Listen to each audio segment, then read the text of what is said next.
The Springfield Three. How could 3 women vanish without a trace in the blink of an eye? And no, we're not talking about a rural area or a remote location, but the city of Springfield, Missouri. Here's what happened. On June 7th, 1992, 3 women disappeared as if swallowed by the night, leaving no clear evidence, no definitive answers, and only a trail of unanswered questions. Who were they? What led to their disappearance? And most importantly, why is this case still ongoing? Let's dive into the video and understand the mysterious case of the Springfield Three. So, the 3 women in this mystery are 47-year-old Sherrill Levitt, her 19-year-old daughter Suzanne Streeter, and Suzanne's best friend, 18-year-old Stacy McCall. They disappeared without a trace from the home Sherrill and Suzanne shared in Springfield. What makes this case even more haunting is that, for over 30 years, investigators have been grasping at straws, following countless leads, and questioning numerous people, yet no clear answers have surfaced.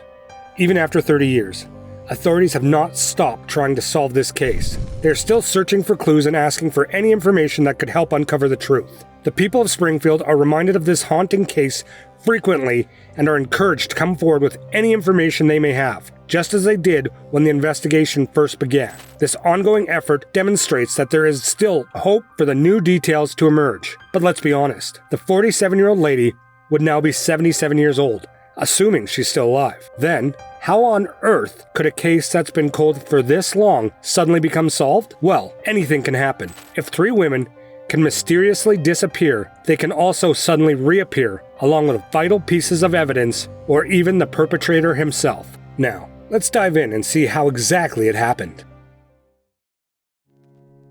June 6, 1992 was a day of joy and celebration for many in Springfield. This was the high school graduation day for both Stacy McCall and Suzie Streeter. The air was filled with excitement and anticipation as the young women and their classmates took a significant step into a new chapter of their lives. Little did anyone suspect that this ceremony, beginning new opportunities and adventures, would soon be overshadowed by a dark cloud of mystery. The police reported that Stacy and Suzie attended a few graduation parties to celebrate following their graduation ceremonies. After the celebrations, the 2 friends decided to spend the rest of the night at Suzie's house, where Sherrill was also present. Sadly, this was the last time anyone saw Sherrill, Suzie, and Stacy. The police found some clues at the house that helped them piece together what might have happened that night. According to the Springfield News Leader, it looked like Suzie and Stacy were getting ready for bed before they vanished. Jewelry was left in the bathroom, which suggested they had taken it off for the night. There was a damp cloth in the bathroom too, possibly used to remove makeup after the graduation celebrations. Among the clues, one detail stood out. Stacy's shorts were neatly folded and placed on top of her shoes. This showed that the friends had likely settled in for the evening when something terrible happened.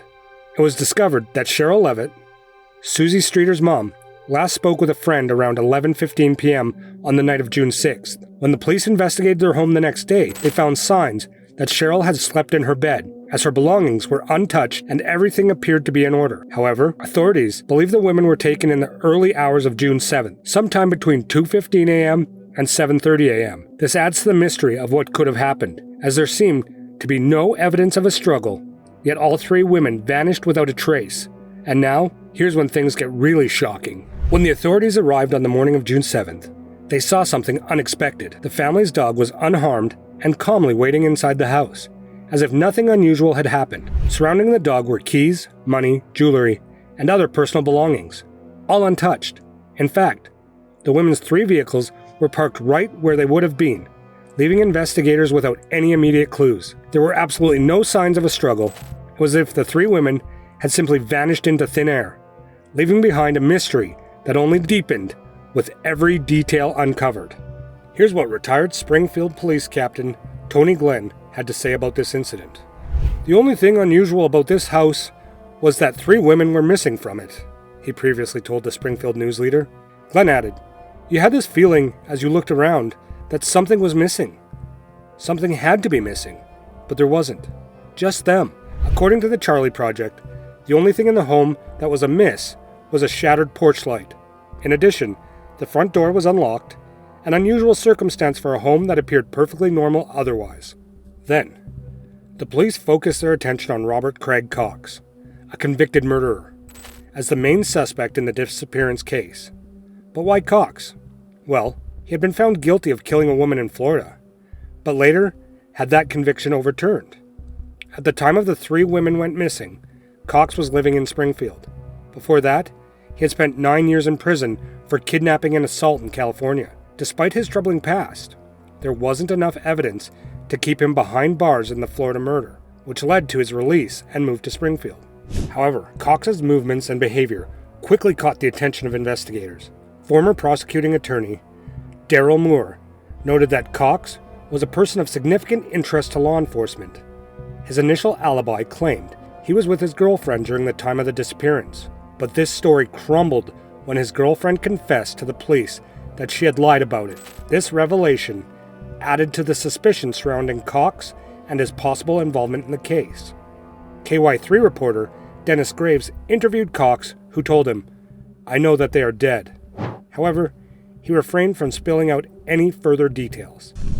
Currently serving a life sentence in Texas for robbery, Cox has yet to be charged in connection to the Springfield Three disappearance, despite heavy suspicion. Bart Streeter, related to 2 of the missing women, was also a suspect at one point, but was subsequently cleared of involvement. Janice McCall, the mother of Stacy McCall, has never given up on finding justice and answers about her daughter's disappearance. She has been determined and vocal about wanting closure, once saying, "My baby is gone. We want some justice." Janice remembers the last time she spoke to Stacy, which was the night before she went missing. They exchanged loving words, never realizing it would be their final conversation. The next day, when Janice couldn't get in touch with Stacy or her 2 friends, she decided to go to the house where Stacy was supposed to have stayed that night, hoping to find some clues or answers.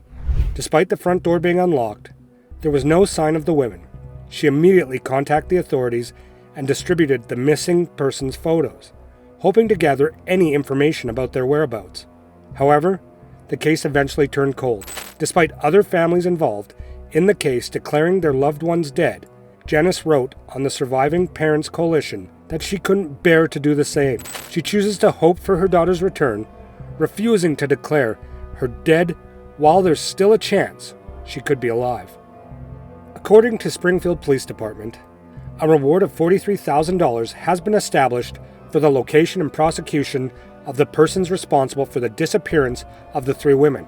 However, despite this incentive and the ongoing efforts of both the police and community members, there have been no significant developments in the case. So, the Springfield Three mystery is a heartbreaking example of how lives can be altered in an instant, and questions can remain unanswered for decades. However, this tragic story is far from unique. Thousands of people go missing every year in the United States, leaving their families in a state of unimaginable despair. For the loved ones left behind, the uncertainty and lack of closure create an ongoing nightmare. They are haunted by questions about where their missing family members might be and what could have happened to them. Every day, countless families are left searching for clues, hoping for answers, and longing for the return of those they cherish. This widespread problem shows how missing person cases can affect not just families, but entire communities. It highlights why it is crucial to raise awareness and provide resources to help individuals cope with these heartbreaking situations. That's all we got for you today. Leave a like if you found the video informative, and don't forget to subscribe if you're new, because we always bring you informative videos like this one. Let us know in the comments if you want us to cover any specific topics. Goodbye!